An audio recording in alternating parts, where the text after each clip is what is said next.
Good morning, my people. Welcome back to my channel. This is your girl, Mashallah Gist TV. I am here again with another gist. The gist for today is that Queen Naomi sọ fún Mariam o.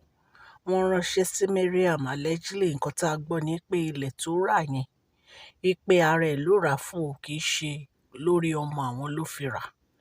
Ipe ara ẹ̀ ló ra ilẹ̀ yẹn fún, kì í ṣe lórí ọmọ àwọn ló fi ra ilẹ̀ o. Ẹ̀yin èèyàn ilé ẹ jẹ́ ká jọ máa gbọ́ gist tèmi lọ. If today is your first time on my channel, please can you go straight and press the notification bell so that whenever I post any gist, you can get it. To my old subscribers, I say thank you. God Almighty will bless you. Òkè òkè lọ́la yín á máa lọ́la yín ò ní lọ ìsàlẹ̀ láíláí. Èmi ọmọ yín ni o, Mashallah Gist TV. Ẹ̀yin tẹ́ bá ti subscribe, ẹ subscribe o. Ẹ jọ̀ọ́ ẹ subscribe so that tí n bá ti ń post any gist ẹ máa rí. Ẹ̀yin tí ẹ dẹ̀ ti subscribe, mo dúpẹ́ lọ́wọ́ yín fún oore àti àánú yín lórí mi o. Mo dúpẹ́ lọ́wọ́ yín fún ọwọ́ tí ẹ nà sí fídíò mi o. God Almighty will bless you. I do appreciate you. Thank you so much. So gist tèmi ò ní o. Queen Naomi ní pé Mariam ò ralẹ̀ lórí ọmọ àwọn o. Wọ́n lára ẹ̀ ló ralẹ̀ fún o. Ọ̀rọ̀ ilẹ̀ yìí ó lágbára o. Ọ̀rọ̀ ilẹ̀ la mú update ẹ̀ wá fún ẹ̀yin èèyàn ilé. If today is your first time on my channel, please can you go straight and press the notification bell so that whenever I post any gist, you can get it. To my old subscribers, I say thank you. God Almighty will bless you. Ọ̀rọ̀ ilẹ̀ la tún mú wá o láti fún yín ní update. Mariam ní ìgbà tí ìgbà tí Dr. Elizabeth tó ti dé ló ti ń support Queen Naomi o láti ra kọ́ church fún wọn pẹ̀lú kábíyèsí.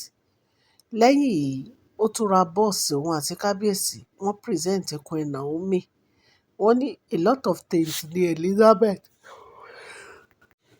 náà ti gbé ṣe support Queen Naomi ṣáá ni Dr. Elizabeth ń ṣe. Ó ní allegedly èyí ló mú kóun náà rò pé kóun náà kúkú ralẹ̀ kóun fún Tádéníkáwò bóyá inú Queen Naomi á ṣe yọ́ sóun. Ó ní but kò sí nǹkan tóun ṣe tí wọ́n appreciate. Ó láwọn èèyàn nífẹ̀ẹ́ òun. Ó ní gbogbo èèyàn ló hate òun. Ó ní kábíyèsí, ó ní wọ́n á máa sọ̀rọ̀ pé òun ń ṣèyàn tó dáa. Ó láwọn èèyàn hate òun. Ó ní nínú palace kò sẹ́ni tó like òun. Allegedly nǹkan tá a gbọ́ la wá sọ fún yín o. Nǹkan tí Mariam ń sọ ní o. Ó ní ìgbà tóun dẹ̀rọ̀ pé kóun náà ṣe bẹbẹ kóun ralẹ̀ fún Tádéníkáwò.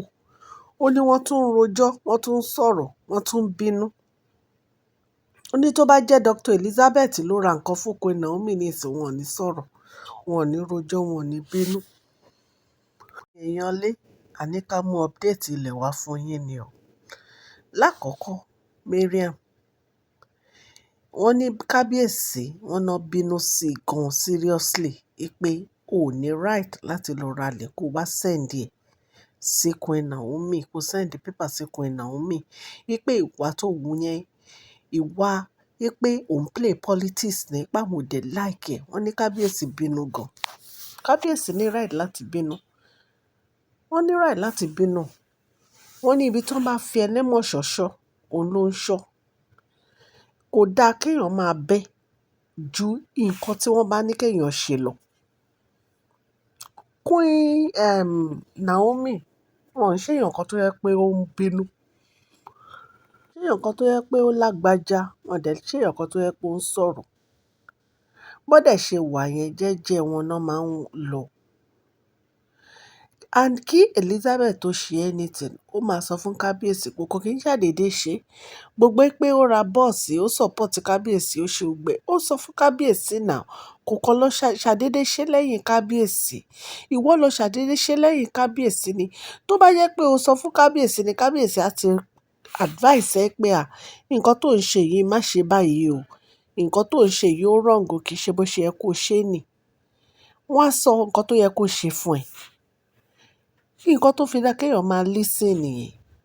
kì í ṣe gbogbo ìgbà náà ló kàn máa fi èrò inú ẹ̀ ló máa fi ṣe. So wọ́n ní pé kó stop ẹ̀, kó má ralẹ̀ fọ́mọ àwọn mọ́.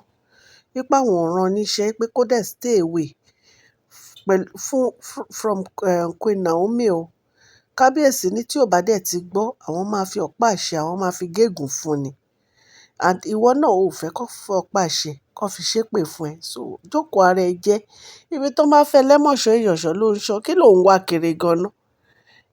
Nǹkan tó máa sọ fún ẹ ṣe. O fẹ́ ṣe nǹkan tó dáa bọ̀, o ò mọ bó ṣe ń gbé kalẹ̀. Ìgbà tó dẹ̀ tí mo bó ṣe ń gbé kalẹ̀ yẹn, wà á dẹ̀ ra jókòó ara ẹ. Kì í ṣe pé bóyá o kábíyèsí hate àbí everybody hate ìwà tó ń hù ní wọ́n hate. Ìwọ náà yíwọ́ ẹ padà kó o ṣe dáadáa. Ṣé ìwọ ò rí bí Dr. Elizabeth ṣe ń ṣe ni? Ṣé o rí kó kọjá ààyè ẹ̀ ni? Kéèyàn tó ṣe nǹkan èèyàn kan máa ń sọ fọ́kọ ẹ̀ ni. O ò sọ fún wọn, o kàn ṣàdédé lọ ralẹ̀, o dẹ̀ lọ present ẹni ẹlẹ́ni. Ṣé wọ́n rán ẹ níṣẹ́ ni? So ẹ̀yin èèyàn lé update ilẹ̀ ni mo ní kí n mú wá fún yín o. So wọ́n ní bó ṣe lọ nìyẹn o. Ọlọ́run Elédùmarè á wà pẹ̀lú gbogbo wa o.